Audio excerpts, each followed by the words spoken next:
What will this busy tourist season look like in national parks? There's been a lot of news out there. There's been a lot of hyperbole. Today, we're going to cut through all the BS and talk to you about what we think will happen in national parks and give you a reasonable idea of what you can expect for your vacations this summer. This is RV Miles. Chances are you've seen them on the road. That's because Blue Ox designs and manufactures the best towing products in the industry. Just look around. You'll find them on highways, in campgrounds, and anywhere you find people traveling in the great outdoors. From award-winning tow bars and base plates to a full line of weight distributing hitches, adjustable ball mounts, and now they have fifth wheel hitches too. With Blue Ox, towing doesn't have to be a drag. Visit blueox.com for more information. From packing lunches to loading up that dreaded RV laundry, eco-family goods, environmentally friendly wet bags are the perfect addition to your everyday RV life needs. From snack bags to extra large laundry bags, eco-family goods wet bags are machine washable, durable, long-lasting, and feature a food-safe lining made right here in the USA. We have a set of wet bags in all different sizes that will definitely be joining us as we head out in the RV for our big spring trip. We love not having to buy disposable sandwich bags, and the XL large wet bags are perfect for bathing suits, towels, extremely dirty laundry, and so much more. But best of all, we like shopping small and supporting a small business owned by fellow RVers. Discover why so many people are ditching plastic bags in favor of sustainable, financially friendly, reusable wet bags. Visit ecofamilygoods.com and save 10% with code RVMiles. That's ecofamilygoods.com with promo code RVMiles. Harvest Host is a membership that allows RVers to take a rest from the road and enjoy unlimited overnight stays at over 5,100 unique locations in North America, like breweries, farms, attractions, wineries, and much more. Easily plan and book your next RV trip and enjoy over $1,500 in exclusive member benefits by joining Harvest Host. Get 15% off your first year of membership with the code MILES. That's MILES. Go to harvesthost.com to become a Harvest Host member today.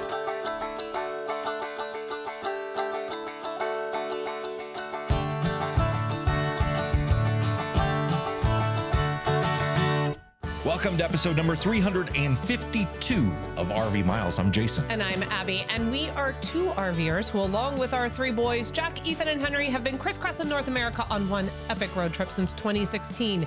Here at RV Miles, we talk all things RV and outdoors, from industry news to travel destinations. It's a whole lot of national parks today and so much more. Before we dive into all that fun, we did go pick up the Sabre 37 RV Miles last week, our new rig, and we drove it a whopping like 10-15 miles to drop it off at our solar installer. So we're going to talk about all of this in the future, but we're working with a company called ABC Upfitters that is going to do a big upfit on our rig of a new solar and battery system. They should be done with it now. I'm going back up to Elkhart to pick up our rig on Monday and Tuesday. So we're excited to finally get it back here, but it's taken a bit. We had to just go up there to move it the little bit. They would have picked it up for us, but we were like, oh, we want to get it. We want to have that experience of picking it up from the factory and stuff. So we were so excited to actually get our new rig. I know a lot of you have been asking in the Facebook group though about how that went, and it went well. There's some new surprises in the rig that we're certainly going to share. They were able to find a few new spots for hidden storage. More storage, if that is even possible. So yeah, the rig, it's coming home next week. We're in the countdown to when we are finally back on the road. But another piece of housekeeping really quick before we jump into this discussion, because we have a lot to talk about with our national parks today. Homecoming is happening September 24th through the 28th. Tickets for general public are going on sale March 1st, right in the middle of Jason and I moving. We are putting tickets back on sale for this event. This is the craziest week. This is the craziest start to 2025 on so many different levels. So tickets have been on sale for our mile marker members since the beginning of February. They also get a discount to this event if you're a mile marker member, and you can learn more about that at rvmiles.com/mile markers. Y'all have heard us talk a lot about it. Come over and join. We'd love to have you there. But if you've been waiting for homecoming tickets to come on sale to general public, that is going to start on March 1st. That is a Saturday. You can go to rvmiles.com/homecoming to learn all about the event. We are so excited. There are so many new things in the works right now to kind of amp up, plus up this event a little bit, always keeping community at the front and center of this whole thing. But I'm really, really excited this year. Of course, we've got rig crawl and trivia. We're going to do a cornhole tournament. We're going to have seminars. We're going to have communal meals. There's just a ton that gets packed into these 4 days, and we cannot wait to share it with you. So rvmiles.com/homecoming to get your tickets for this year's event. Okay, so we wanted to have a discussion on this episode about the current situation in national parks, mainly centered around staffing issues having to do with layoffs and firings and several changes at the federal level. We're going to share some of our personal opinions and thoughts in here.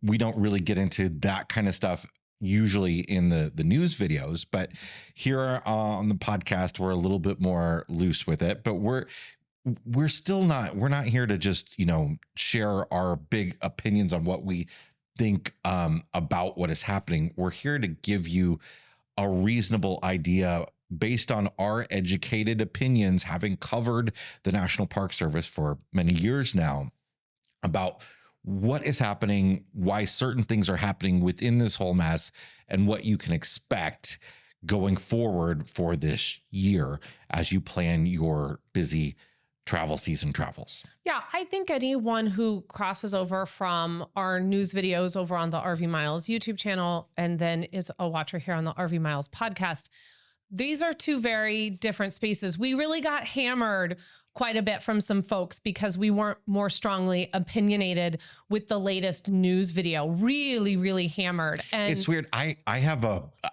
told you that, I said this to you the other day. I have a greater appreciation for Joe Buck.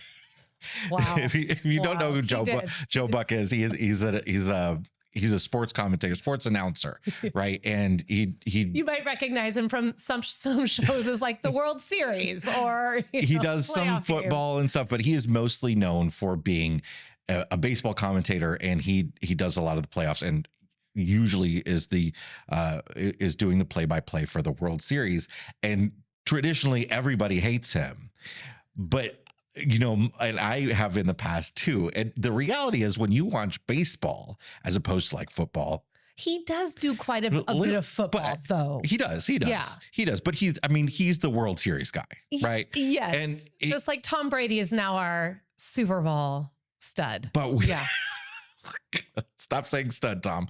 But when you watch baseball, right, on TV, you're getting your own commentators. So it's different from a lot of other sports, because when you watch baseball, it's people that are hired by that team that are commenting on that team. So they're rooting for that team, right? And then when you get into playoff baseball, who is this guy who's neutral? What is this? What a hack. So and nobody on either side likes him. So I think that kind of circle. when you talk about news, people that have strong feelings on either side sometimes get mad at you for not leaning their way, or for their presumption that you're leaning the other way because you've not said that you don't. Well, it's the desire, I think, to have your feelings justified by someone that you watch, someone who's putting something out there. And that is not what we do when we cover news or we cover videos where we're talking about educational topics or the RV life in general on that channel. We try very, very hard to present you with the information and allow you, the grown-up, with your own thoughts and feelings, to go and take that information and do as you will with that information. Over here on the podcast, this is a bit more conversational. It's Jason and I talking with you like if we were around a campfire and we were all having this discussion about our national parks. These are the things we would say to you in that space because it's a different vibe. It's a different environment that we're having these conversations in. This is not like super political on the side of one party or the other. No, we can have these conversations without it being about politics 24/7, 365. What we're really going to dive into on this episode is our thoughts on the individual policies, the individual things that are happening, and maybe how they could have been done differently or not, and try to give you a realistic expectation and a realistic understanding of what's happening in the world. With some of our opinion on it. And you may not agree with those opinions, and that is okay. So let's dive in. And I think, we don't need to do a huge back history on the national parks, but we all know why our national parks are here. Yeah, we need to, we should set the stage here, though, with some misunderstanding about what the National Park Service is, because the National Park Service has been around for almost 110 years now, 109 years. I believe. Yeah, officially it began August 24th. 1916. Yeah, and the national parks themselves have been around longer. So national parks were created, and there wasn't anybody to manage them at first. And that became a problem very quickly. The Army was involved at first, and then eventually we got the National Park Service to take control and manage them. And it's not just the national parks, the capital N, capital P national parks that are designated by Congress. It's going to be the vast majority of the national monuments and the national scenic riverways and national seashores, historic sites, all that sort of stuff. So there's well over 400 sites that the National Park Service is in charge of. 433 to be exact. I was checking up on that a little bit today. 84 million acres are protected under the National Park Service. They are cared for and preserved by the National Park Service. It is a huge undertaking, a necessary and important and valuable undertaking, because so much of why the National Park Service started was, and why we started protecting places, was because we were protecting them from us, essentially. Mm-hmm. We were overgrazing, overhunting, cutting down too much. We were taking too much. And then when we were protecting places, we were coming in there and still overtaking with hotels and just turning them into these huge tourist destinations, which they were never meant to be. The national park idea has saved Yellowstone, of course, from having hotels everywhere in it. It's saved the Everglades from, disintegrating entirely. It's turned the Cuyahoga River, which literally used to light on fire because it was so polluted, into a beautiful riverway now and cleaned it up. There's a lot of that sort of stuff that is the purpose of the National Park Service and the purpose of these designations that we have through the federal government to protect these lands. And of course, we could go on and on about this particular aspect of the National Park Service, but we're gonna send you somewhere else where you can go. And if you're not listening to the America's National Parks podcast, we would really like to invite you to come over there and hear the stories of these parks. It is not a podcast where you're going to hear Jason and I have a conversation about these parks. It is stories about these parks written by storytellers, written by Jason and I, interviews from time to time. But it is a celebration of these parks. There are over 250 episodes we have produced of the America's National Parks podcast. And if you're ever curious as to why we care so much about our parks, it is through the work that we have done over there learning about these places that has really instilled this in us. It is on a break right now. As many of you know, we are retooling it a little bit, and it will be coming back soon. So we're looking forward to that. But there are a ton of episodes for you to check out in the catalog. Yeah. So that'll be linked in the description. If you're watching this on YouTube, you can also find it if you are listening. And I think if you are listening on YouTube, if you're watching on YouTube, if you're listening to this on a podcast app, Well, America's National Parks is right there on your podcast app as well. So go check it out and kind of learn about some of these hidden gems. It's not just about our big capital and capital P's. We're talking about all of them. All 433 get to have a story. They all have a story and they all have treasures to tell us. So we hope you'll join us over there, especially as the new season is getting ready to start. So let's give a little backstory as to what is happening. What has got us now. all so fired up right now? What's happened around the National Park Service? Obviously, we have the new Trump administration in the White House.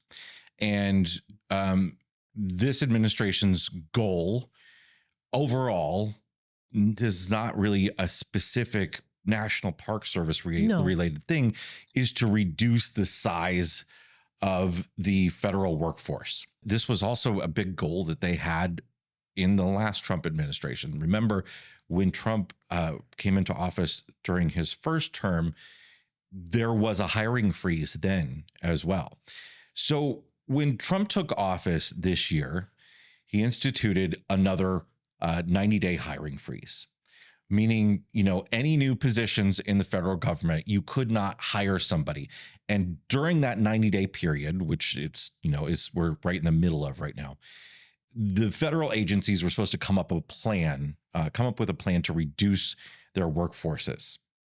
So it's not like hiring freeze ends, then you can just continue to hire people. So that was kind of the first step. And in that first step, there was an exemption for seasonal workers, sort of. Now, you may know that the National Park Service and many of the other federal land agencies, like the U.S. Forest Service would be the other biggest one that us RVers come into contact with. The Bureau of Land Management holds the most land in the country, but most of us are coming into contact with those three agencies the most. The seasonal workers are a big part of what these agencies do because the tourism season is, a certain length.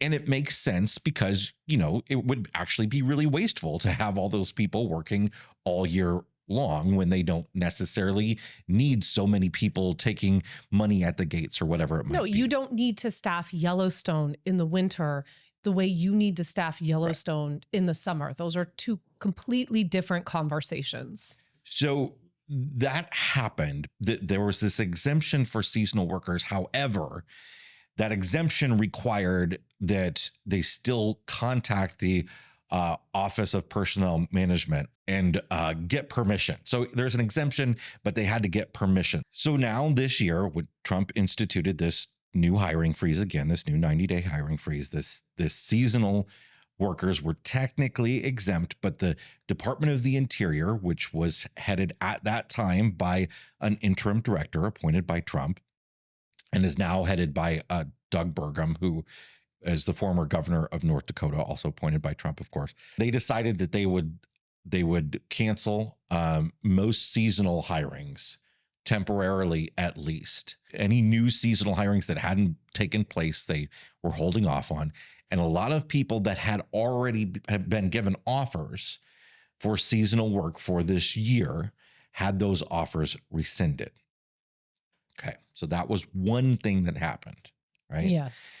The next thing that happened was the Trump administration instituted this deferred resignation offer that you may have heard about. So they offered federal employees, for the most part, across all agencies, really, 7 months pay if they resigned. It was an email. It was like, type resign to this email, and you're basically going to have 7 months off. Maybe not entirely, but I wish someone would send me an email that's like, resign. Type money and we'll send you 7 months worth of it. So that happened as well. There's been some legal stuff around that, whether that was allowable or not, and that is being dealt with at the moment. However, some people took that offer. We don't know. We have no idea how many people took that offer from the National Park Service or from any other agency. Nobody's out there telling anybody this information. Okay. So we can only guess, we can only speculate, but some percentage of employees of the National Park Service and these other federal land agencies did take that offer. Okay. Third thing that happened was on February 14th, A day of love.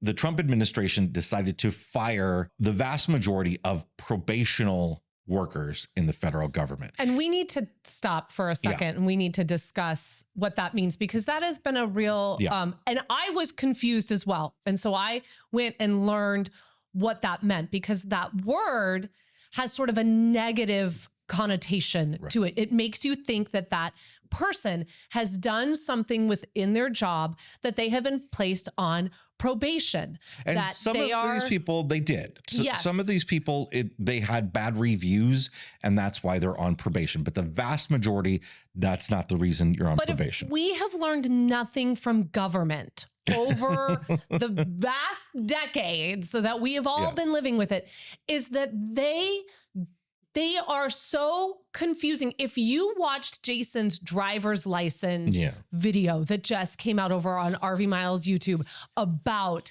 what you need as an RVer, what kind of license you need to drive an RV. If you watched that, what we're going to talk about here will make total sense to you, because why wouldn't the government use this word to mean so many different things? Sure.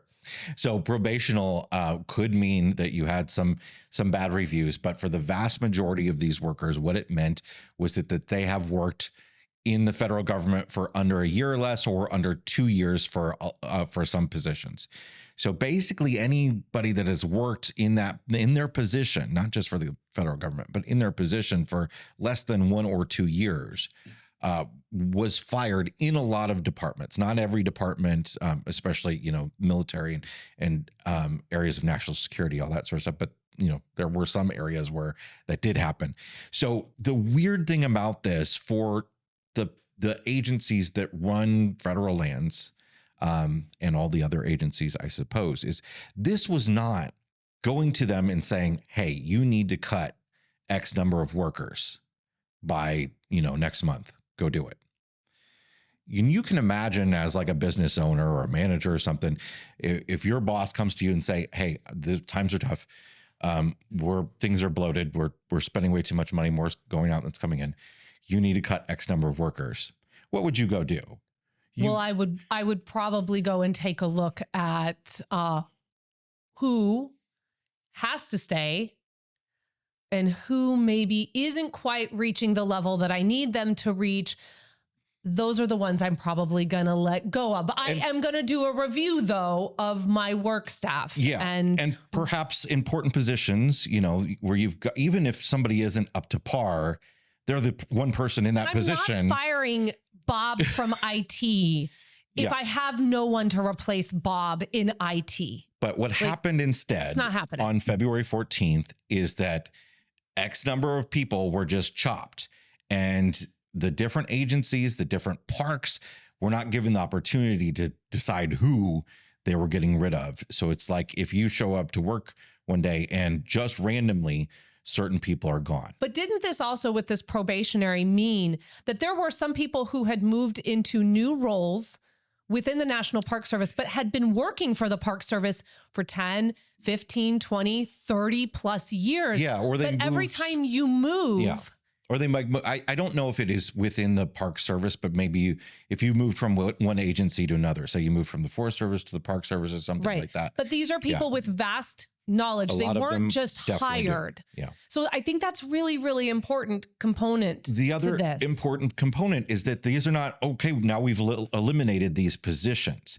The reason the Trump administration did this is because this was the legal method they could do it in. They don't have the ability. Congress has the power of the purse. They don't have the ability to say, you need to go, cut 10% of the workforce, go do it and tell us how you're going to do it and do it.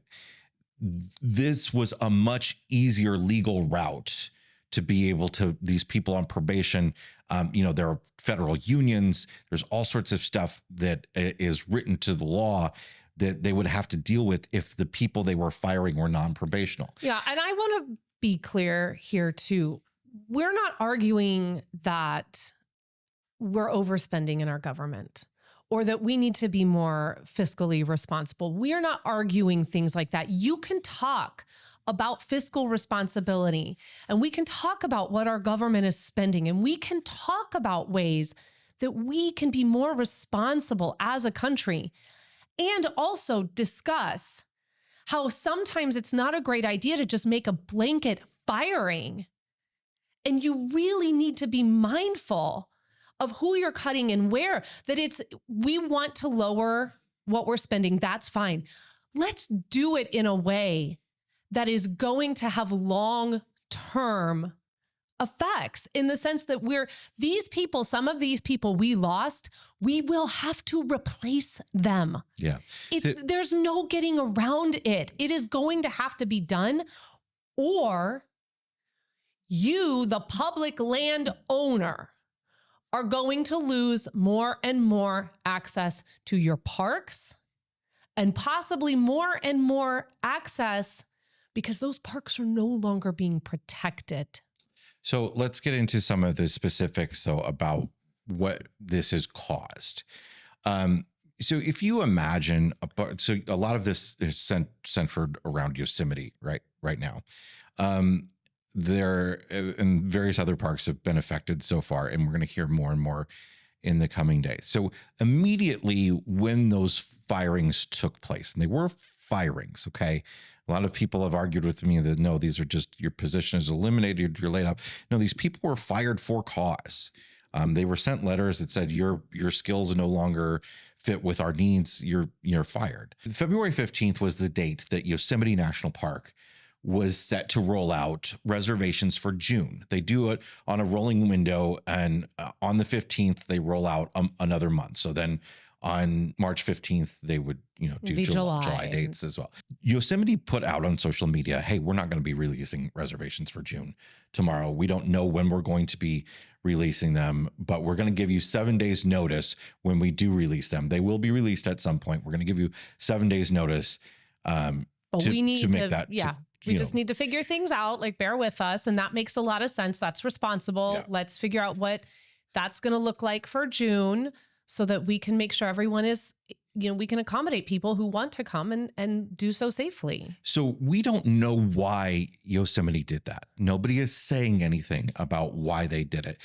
There are people out there that are arguing that, there are people within the National Park Service that are doing things in order to stick it to Trump by saying, well, we're going to not allow people to camp, and that's going to get people enraged.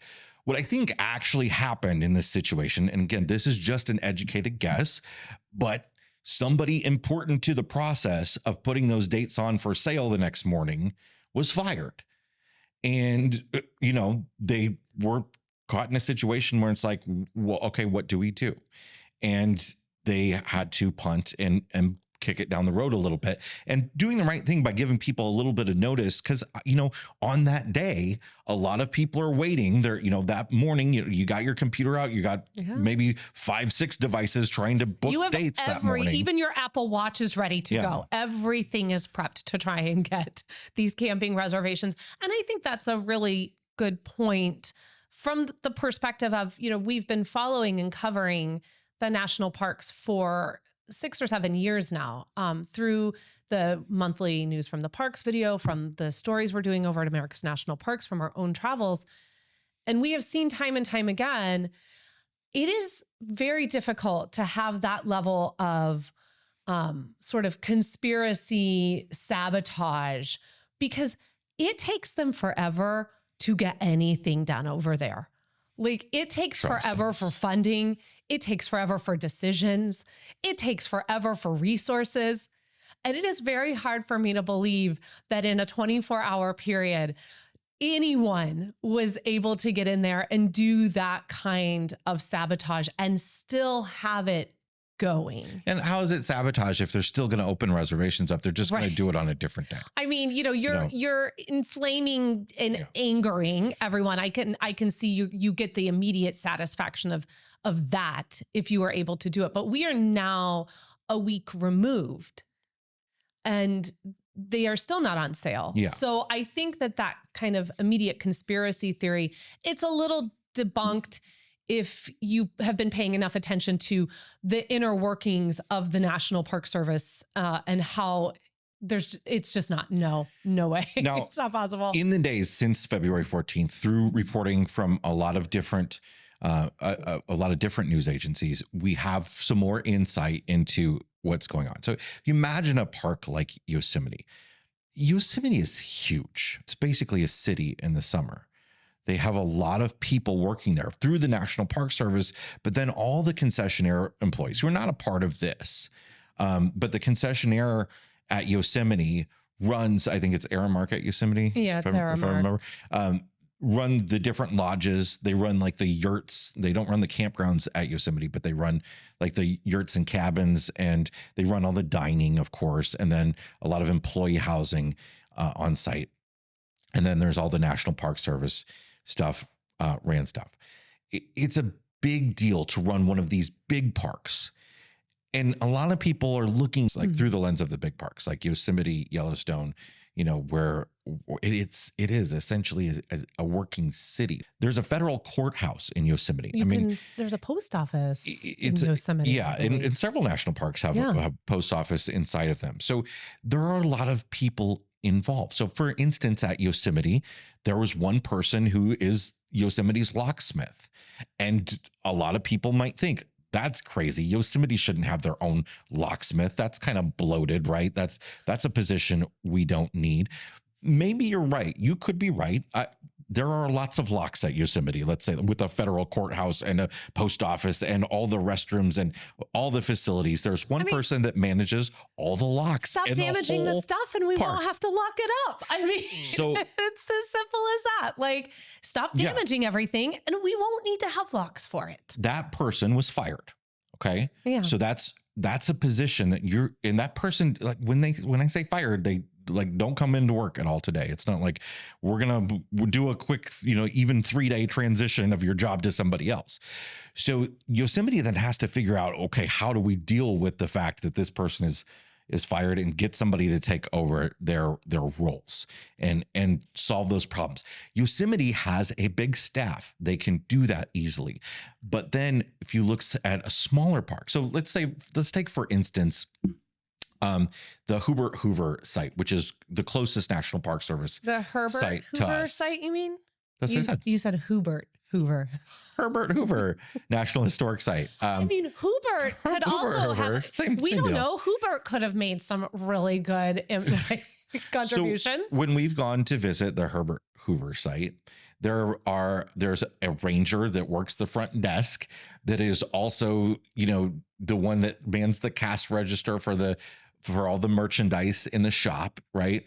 Maybe on the weekends they have a volunteer coming in to help with that, but there's generally one person there. There's probably somebody else that's doing maintenance every day, and there are volunteers, the volunteer blacksmith that's doing the demonstrations and stuff like that. They're certainly, I don't know the size of the staff at this place, but generally when you go there, you're only in contact with one person. So I would say perhaps a few more, depending, again, seasonal, depending on when you go. It's going to be the level. You may say, well, Jason, I was just at Hubert Hoover.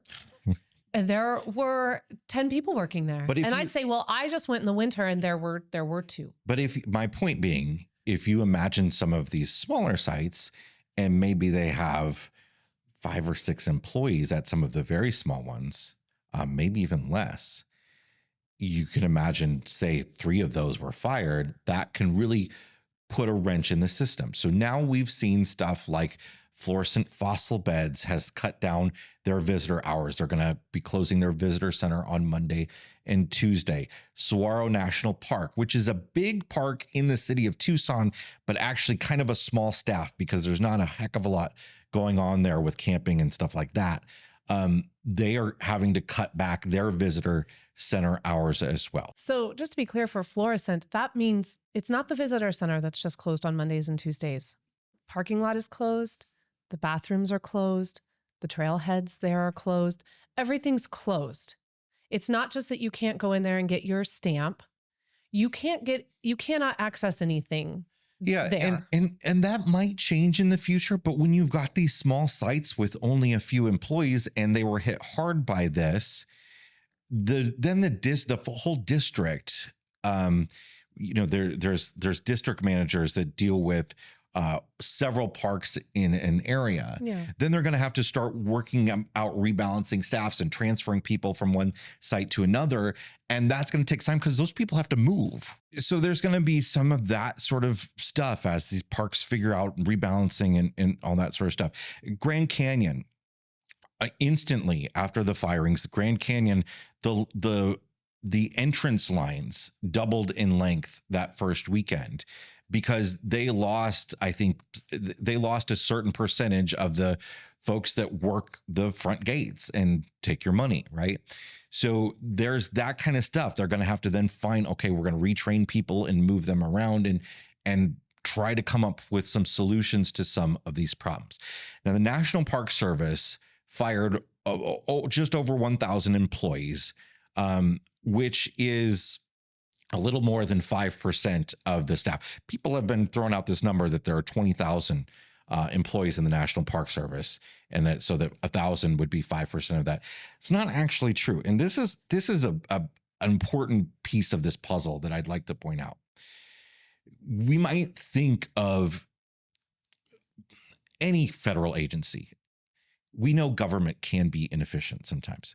We'd like to think any government agency, maybe they're bloated and there's the ability to cut some staffing, cut some money. I think it's really important, though, to point out here that the National Park Service staff has dropped significantly in the last 15 years under presidents of both parties. National Park Service staff was 21,668 back in 2010. The National Park Service staff in 2023 was 18,864.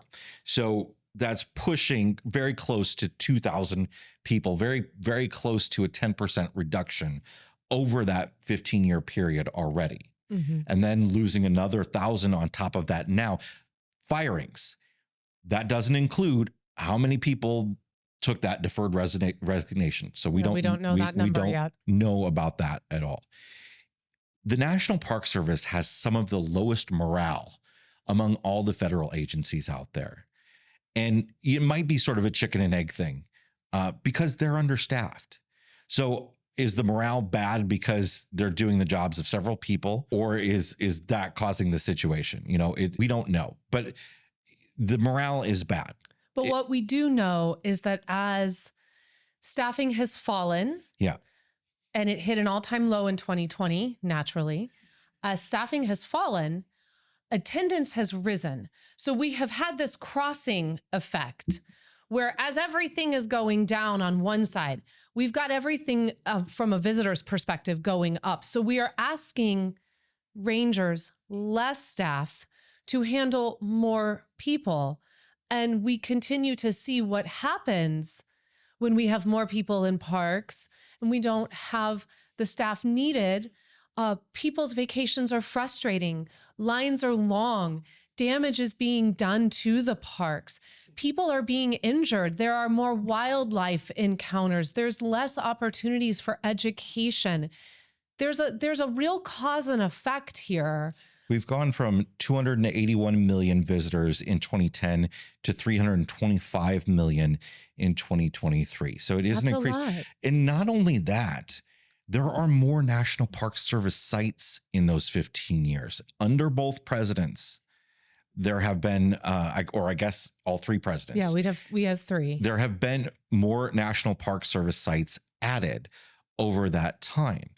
So there's more need for more people, especially when it comes to law enforcement rangers. A law enforcement ranger told me that something, I'm not going to get this exact, and I wish I'd looked it up beforehand, but something changed in the federal hiring system for law enforcement rangers. The application system and what you have to go through, the hurdles, all the red tape you have to go through to get these jobs has caused fewer and fewer people to apply for them. So there are a lot of positions, there are a lot of open positions out there that nobody is taking. And this, we've seen this nationwide with lots of different jobs being open across the country in all sorts of different sectors because it's been hard to get employees over the last several years. That has been the case in the National Park Service, where there are a lot of open jobs that are not filled. So now we're firing people and we're giving people the opportunity to resign over the top of the fact that the staffing was low because of budgetary reasons, and it was even lower because they haven't had the ability to find people to fill jobs. And now we're firing people on top of that.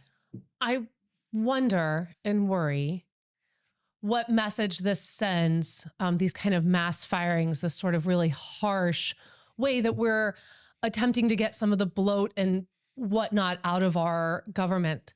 What message this sends to our future generation of public servants. Like, we need the next generation to want to go into government, to want to work for the betterment of our country. But when we are treating those people in a slightly, what feels like a very inhumane way, just via email, no thanking them for their service, no, and pull out the people that you want to say were on probation and had been naughty. But like those who were genuinely doing their job and loved their job and had waited and done everything that we had asked of them to get that job. When you just cut that limb off like that in such a severe way, I do worry about what that sends, what politics in general right now, and that's a whole other conversation, but just what the political climate that we live in right now, what kind of message that sends to the next generation of public servants, of leaders, of conservationists.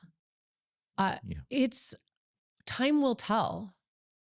And, I hope I am wrong, but, if I was Jack's age and I was considering a career, and this is what I was witnessing as a young person, the last several years, no, thank you. Yeah, and a lot of people have the dream of being a National Park Service ranger. It's heartbreaking. I think it's important to understand, though, that the employees of the National Park Service will do their best to figure out solutions. They will prioritize protecting the land, and people are going to take that as being, oh, you're removing access to this and you're being political by doing that. You're making a statement. They are going to prioritize the land. It's the purpose of the National Park Service is not to facilitate our visitation. No, it's not a resort. Yeah. They're not here to all-inclusive accommodate you. You want that, you're going to have to go to Disney or you're going to have to go to Sandals. I don't know what to tell you. And look, and you speaking of Disney, like people will argue, well, they need to raise the prices. The parks need to pay for themselves. The entrance fees to national parks pay for about 10% of the budget right now. Now, that being said, the budget isn't that big. It's a very small percentage of the federal budget, but you're not going to raise the entrance fees to an amount that is meaningful. No. Besides the fact that raising those rates is going to mean fewer people go, which is going to reduce the amount of money. You're just not going to solve the problem that way. Then also the cost of the employees in relationship to the grand scheme of things. I mean, I think it's like 6.5% of all federal spending in a year is non-military employees. So, and the National Park Service being a small sliver of that.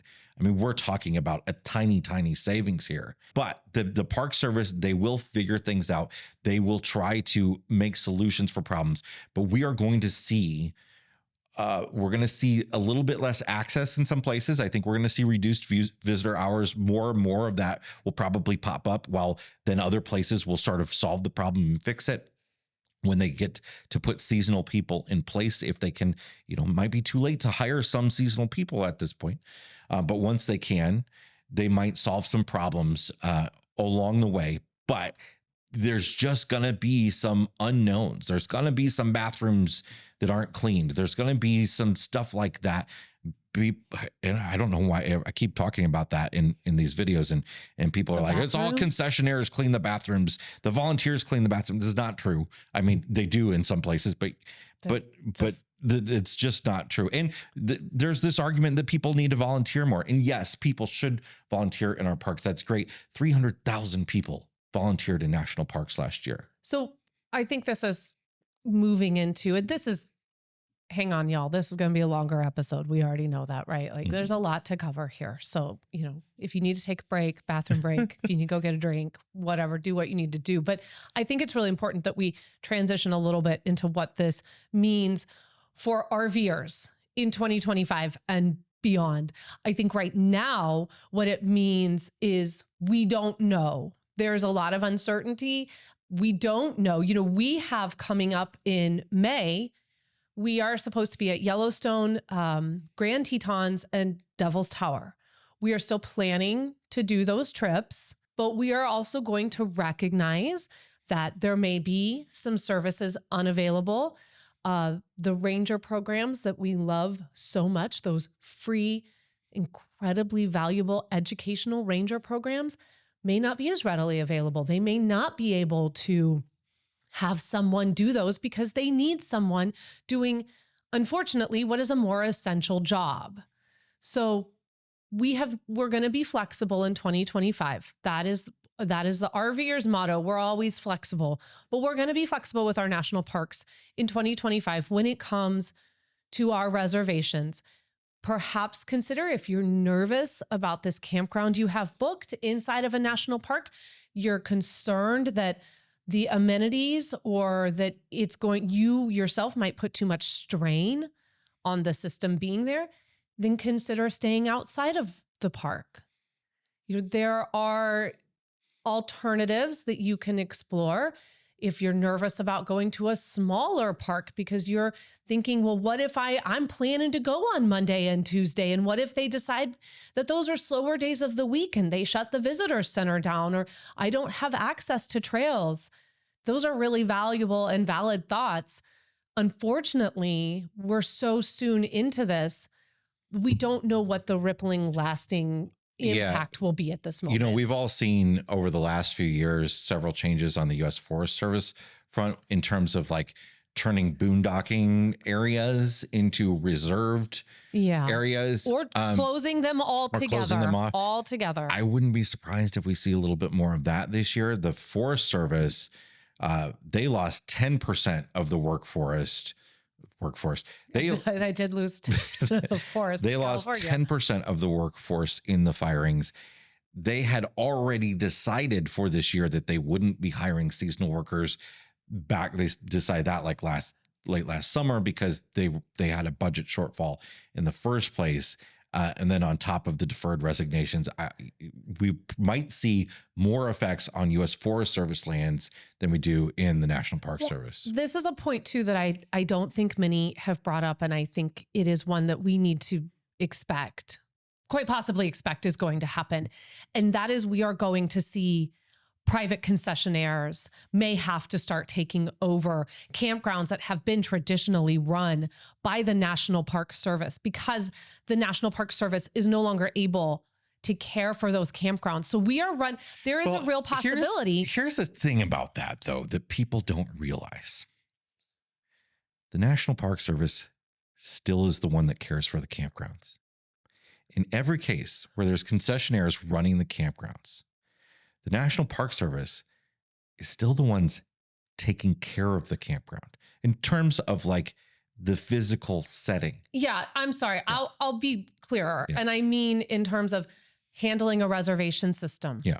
Maintenance in regards to large scale maintenance, right? Things of that nature. Yes, we're still going to have a camp host and those day-to-day things, but the bigger, more expensive, not closing Yosemite's campground reservation because we've lost someone who was doing it. Those kinds of things to offset the cost and to push these essential workers, because it could be we're not getting the kind of maintenance, the day-to-day maintenance we would need in a campground to keep it going, because now instead of 3 people, we're down to just 1 because another had to go to the visitor center and another one has to go to the toll booth to even allow you in. So it is possible that the concessionaires will start to play a bigger role. And then guess what that means? Your camping just got more expensive. Right. It doesn't save. People think the concessionaires save the American people money. They don't. There's some crazy history that I won't get into here where the way these contracts work, if you think the government is inefficient at anything, you should know that government's very inefficient at making contracts. And the agreements with these concessionaires over time have really been very terrible for the American people. And yeah, there's some savings in the cost of running things. Those savings go into the profits for that corporation. Well, they're a business. They're a business. They're not in the business of you, of me, of my national park experience. They're in the business. They're not in the business for some respects of even taking care of the land and being good stewards of it. And in fact, the They're running a improvements, business. the improvements that they make, so a lot of times they come in and they make improvements on the land, right? The improvements that they make in terms of facilities and stuff, we owe them for when that contract ends. So what happens is the contract ends and we owe Delaware North $100 million for all these facilities they built. The only way to get out of that is we pay that money to them, or the next concessionaire pays that money to them. Mm-hmm. So what happens is when it's time to re-bid on that contract, nobody else bids. Nobody because wants they it. don't want it. They don't want the debt. And then that company gets a much lower rate, and that has happened over and over. And the other point to this, just to add a button on it, is the concessionaires only want the most valuable sites, the most valuable campgrounds. Watch out, Yellowstone. There's a reason that at Yellowstone National Park, there's only a certain number of campgrounds that are ran by the concessionaire, because concessionaire doesn't want to run all the Yellowstone campgrounds because some of them aren't profitable for them. But they could be if they're allowed to do with them what they would want to do with them. And generally that will mean closer sites, goodbye dry camping. These are things, and maybe you would be like, yes, please give me electric at my site.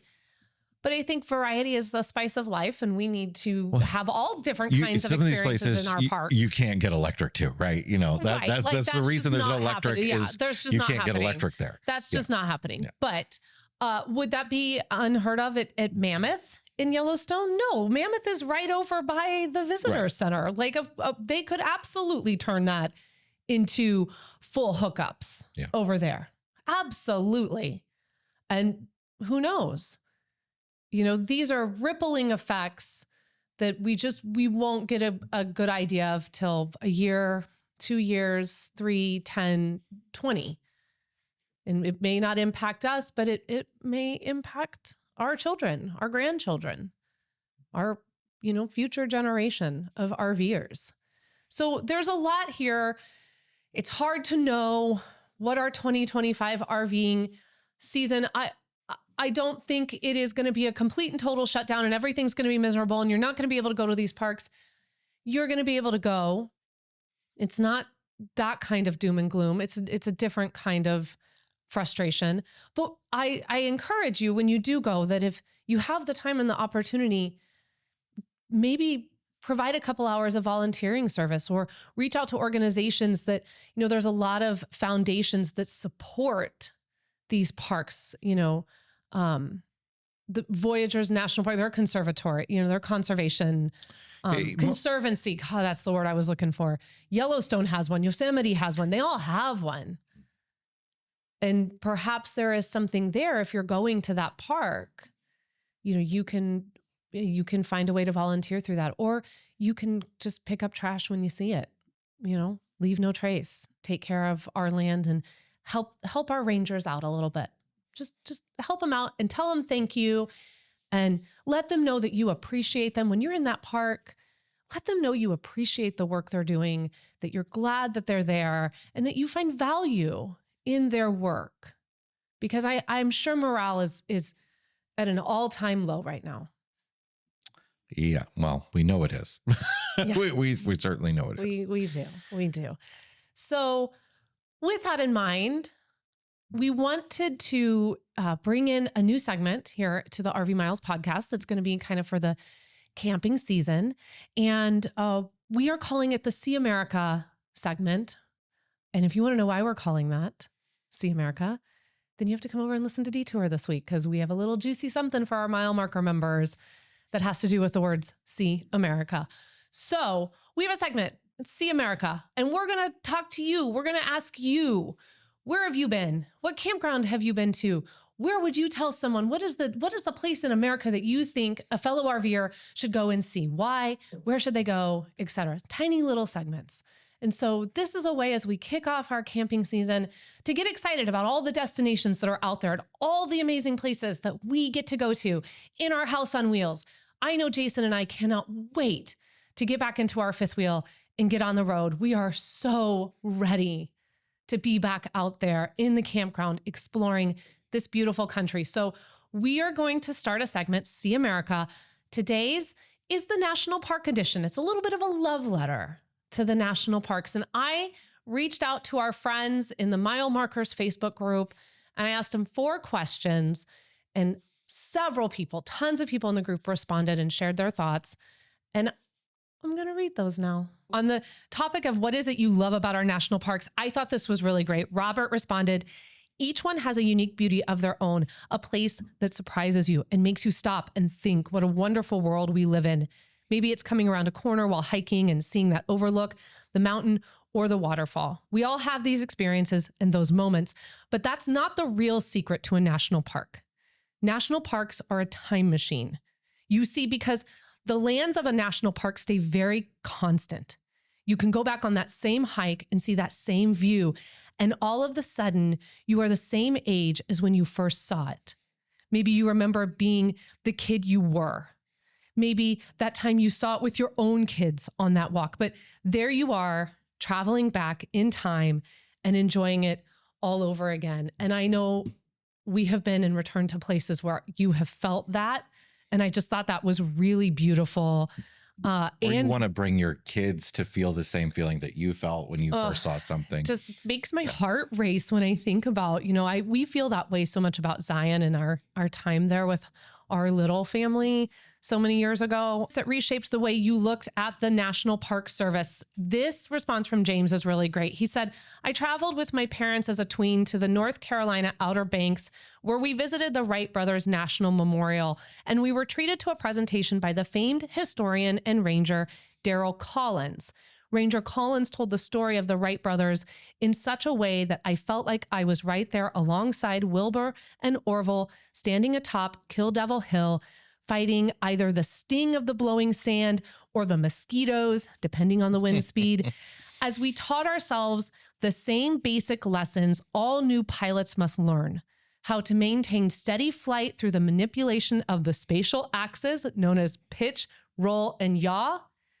Needless to say, I left that day feeling like I was ready to fly a Boeing 747. It's incredible to go to that site, and just they've done such a great job of laying out, the flight path, and you just have this real sense of, gosh, this is where human flight first took place, and it happened right there, and you can kind of see with your eyes where it went, what happened. I love too how the Junior Ranger program would have the kids time out how long it took them to run from like where they started to their first stop to their second stop and third stop. And it's such a cool site, like really worth checking out. Mike said, camping in Sol Duck was what really made me see how great the National Park Service is. We have done a night in Sol Duck and we have spent time there. And that is one of those campgrounds. Again, Olympic National Park. Yeah, no hookups. People will remember, I dropped this in here too, because while it will remind you how great the National Park Service is, for Jason and Abby, it also reminded them how sometimes RVers make bad decisions. Because that is where they were at the dump station. Mm-hmm. The couple just opened up that valve and just let Free Willy, just let it go. Penelope said, the more free ranger talks and programs I attend, the more my understanding and appreciation of the value of the parks is enhanced. Couldn't agree more. What is a moment or experience in a national park that profoundly moved you? Tina wrote, There have been many, but they all center around a first sight of something amazing. The sunrise at the overlook at Wild Goose Island and Glacier, hiking to Grinnell Glacier, the first view of the Grand Canyon, our Milky Way view from the Grand Canyon North, numerous bear encounters on trails in the Smoky Mountains, glacier views at Cascade Pass in the North Cascades, sunrise at Schwabacher Landing in the Grand Tetons, and on and on. However, hiking with my then 60-plus-year-old mother to LeConte Lodge in the Smoky Mountains was a highlight. 5 miles up, 9 miles back down a different trail with a lot of conversations and bears behind and ahead of us was a catalyst for a lifetime of hiking till I'm incapable of it. Another was when I hiked 26 miles of the Appalachian Trail across the ridge of the Great Smoky Mountains by myself at 22. Plenty of stories from that experience. And we have heard some of them, actually. Tina, it's fascinating. June said, I don't know that these would qualify for profound moments, but certainly family faves and folklore. Ginny Lake, when my kids were young, we took the boat over, but I made us walk back. It is still Mom's Forced March. Oh, we've had a lot of Mom's Forced Marches in our family. I put this one in here because Abby likes to, if there is a trailhead that's like a mile away from the campground, we're walking to the trailhead. And I'm always like, can we just hike the hike and not hike the hike to the hike? Might miss something. Glacier hike to Iceberg Lake, breathtaking views and experiences, the shattering sound of the ice in the lake, delicate arch, the beauty and personal issues I left there. I think, national parks are incredibly healing. And also they are where family memories are made. And yes, as much as we laugh about that. And, we've had hikes where we were out in Voyagers and it wasn't going to storm. But guess what happened? A storm rolled in and I dropped my phone trying to see if a storm was coming and shattered my phone. Like, these are things now we look back on, but, it is those kinds of stories that, again, shape our experiences and shape why these places are so amazing. We were at Theodore Roosevelt. It's like the snowstorm and wind. I thought we were like, wasn't giving up that hike. Was that scene in Lord of the Rings when they're going up the snowy mountain pass? We can't make it. Saruman is like sending lightning to crash down. It was like, keep going. We did turn around though. We did have to get the little hobbits off the trail.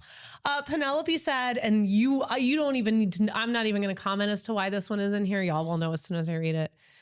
We always stop to read all the plaques and signs.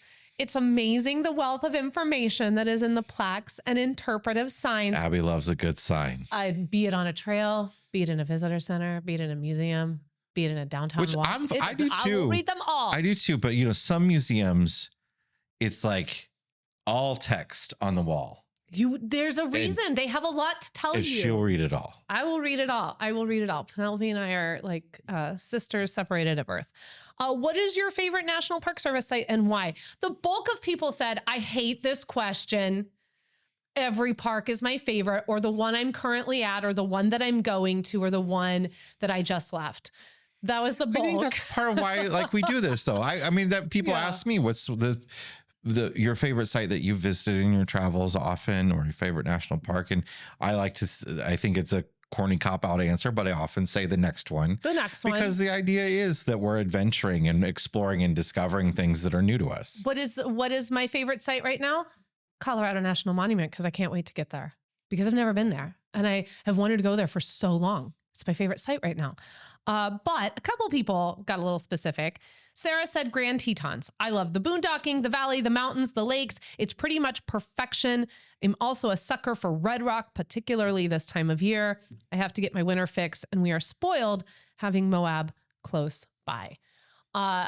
We are going to Tetons for the first time this year. You have been. Yeah, just for a day. You drove through. Yeah. But I'm so excited because it really does seem the number of people who bring up Tetons as like their favorite park. So I'm very excited to get there. This one I just had to put in here because Karen, we appreciate you. And I just had to read this. She wrote, I love the national parks so much that my husband and I have dedicated the last 11 years of our lives to volunteering full-time in them.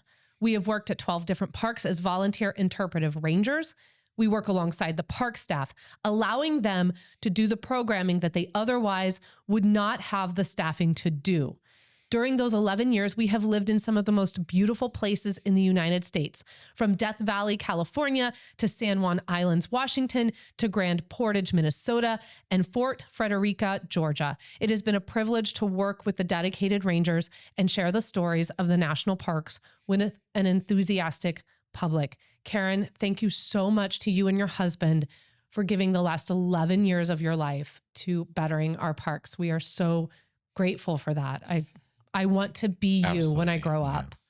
100%. So in the future, when we do this segment, the idea is that we're going to share one person's sort of favorite place I fleshed and this talk about it a little bit. But this one, went with the episode. Yeah, I fleshed out See America after I'd asked everybody. And then I felt really bad not including everyone's comments because they were so beautiful and they really were And this love is still letters. not everyone's comments at all. And these are not, I mean, these are still not everything that everyone had to say. But, you can see the love for when you ask questions like that of people. And I think we should ask more questions like this.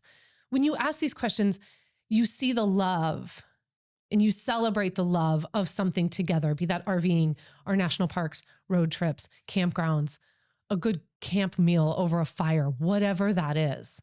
When you ask questions of a positive and you get that reaction back, it reminds you why these places are so special and why we love RVing. It reminds you why RVing is so wonderful. So I appreciate everyone taking the time to do that. It will not be as long in future segments, but look for it in the RV Miles Facebook group if you would like to contribute and share, perhaps have your thoughts shared on the podcast. Okay, it is time to check the level of our tanks, and that is sponsored by our friends over at Liquefied RV Toilet Treatment, the no BS toilet treatment. You can find them at liquefiedrv.com. And as a reminder, that giveaway for the Alliance Delta travel trailer, that is still going on. It happens until May 1st. There is no purchase required to enter. Just head over to liquefiedrv.com to learn more about it, or you can click the link that we have in the description of this video or at rvmiles.com/352. Okay, Jay, what is in your black tank this week? So I'm gonna swap my black tank and gray tank. That's okay. That's spoiling it. I'm going to swap my black tank and fresh tank because they're one and the same. Oh, so we have a gray tank today. It is one gray tank. We have a gray tank. Okay. So Ford F-Series vehicles are some of the most sold vehicles in the country. They are the most sold vehicle in the country. They're also one of the most stolen vehicles in the country. And, that makes sense, right? People argue about these like, oh, don't get that vehicle. It's the most stolen. Well, it's because it's sold more than the next one. Boy, I bet Kia really loves that narrative. Now, there have been some instances of like, oh, the Kia is like, oh, here, you could steal these with a USB Kia's in the summertime. It's a thing. But because so many Ford trucks, F-Series trucks are sold in this country and stolen in this country.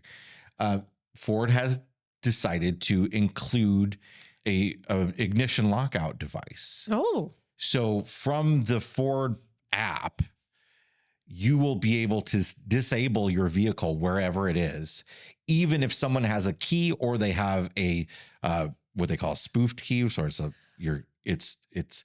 it's giving the signal like it's your key, but it's not. Even if somebody has one of those or they have your actual keys, you can still shut it down wherever it is. You can track where it is. You can, it will give you notifications if somebody tries to open your vehicle, all that sort of stuff. We're in so much trouble if we use this. I can just see it now. What? We're going to lock ourselves out. Well, no, right? We're gonna shut it down. We're gonna shut it down. Well, and then one of us is gonna go out there like we want to leave. Yeah. And we're not going to be able to. And that person will probably be me because I'm the one who doesn't have the Ford app. You should get the app. But I can just see it now. I can just see extra returning to the house in order to be like. So none of this is going to happen to us because it's on 2025 and newer vehicles. What? And we don't have one. We just bought this. It's a 24. Oh my gosh. Okay, never mind. I take all that back. Let's move to the what makes this tank gray is that this little service is going to be free for a year, but then after that, you're going to pay $80 a year for it. Shame on you, Ford. Fix your car so they can't be stolen. It's just a a programming in the app now. So you're going to pay $80 a year to have this functionality in your app to be able to have your vehicle lock out where you would think that they would just want to build a reputation for having the least stolen vehicle, because if they implemented this across all of their vehicles, it would be very difficult to steal them, like it is with our Tesla. Teslas are there's like been 4 stolen ever, because it's practically impossible to steal one.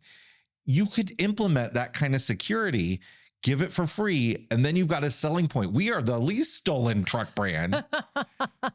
And then also, I think about the number of Ford trucks that are financed through Ford, right?